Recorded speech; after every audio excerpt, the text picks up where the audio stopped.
I am trying real hard to hang on to some shred of hope for civilization, but this kind of thing makes it tough. On the one hand, you'd think a state that ranks 50th in education would have a high enough rate of minimum wage earners to make a measure like this a slam dunk, but I guess at least now we know it can't be more than 45% of Oklahomans earning minimum wage. But the real demographics on the vote, and I looked it up because I'm both fascinated and hugely depressed by this headline, show that the majority of the no vote came from A, the richest communities, not surprisingly, and B, the poorest, most rural communities. The theory apparently is that the cost of living has increased the least in those areas, ergo people feel less of a need for a raise, which is damn Christian of them, I'd say. But you know what? I'm not here to blame the rural poor. I'm actually here to blame guys who look just like me. You know who you are. Straight, white, middle-aged, middle-class, mediocre white dudes. CEOs and billionaires naturally blame workers for inflation and never themselves, as though their margins were so razor thin they couldn't possibly pay a living wage to their frontline workers, while simultaneously taking tens, if not hundreds of millions of dollars a year in salary and stock. But then I expect that of them, because they're assholes. What enrages me is an already shaky middle class so brainwashed by this fairy tale of upward mobility and willing to parrot these same insane talking points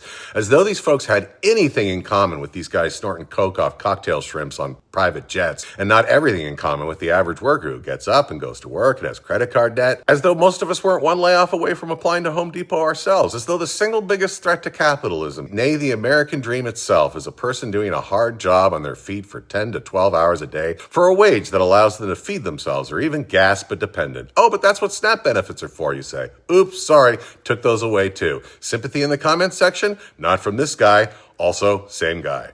Like, if I see one more a-hole on here saying McDonald's is for teenagers, it was never meant as a full-time job. Oh, I'm sorry, who made this proclamation? Mayor McFucking Cheese? I don't accept this idea that fast food workers especially are somehow less worthy of a dignified living as everyone else. These are the people who give us coffees and muffins and spicy chicken sandwiches in the middle of the day, right when you need it most, to face another horseshow of an afternoon at whatever jerkwad PR marketing office job you do that you could keep doing for 100 years and 100 more and never make anywhere near the difference in someone's day like a well-made burrito. Even just a retail job, selling, stocking, inventory, unpaid overtime, dealing with members of the general public for all day. I mean, come on. You've met yourselves. You know how awful you are. If a company can afford to pay its CEO 100 or 1,000 times more than its lowest paid employee, they can afford to pay that employee a living wage and health insurance without raising the cost of your value meal one nickel. Anything else is bullshit Wall Street maximize shareholder profit propaganda. Elon Musk became a trillionaire this month and people celebrated. Celebrated. Someone having more doesn't mean you get less, except it literally fucking does. Here's the wealth disparity. These people aren't your friends. They know the planet's fucked. They're building bunkers and investing billions in AI to remove you from the equation.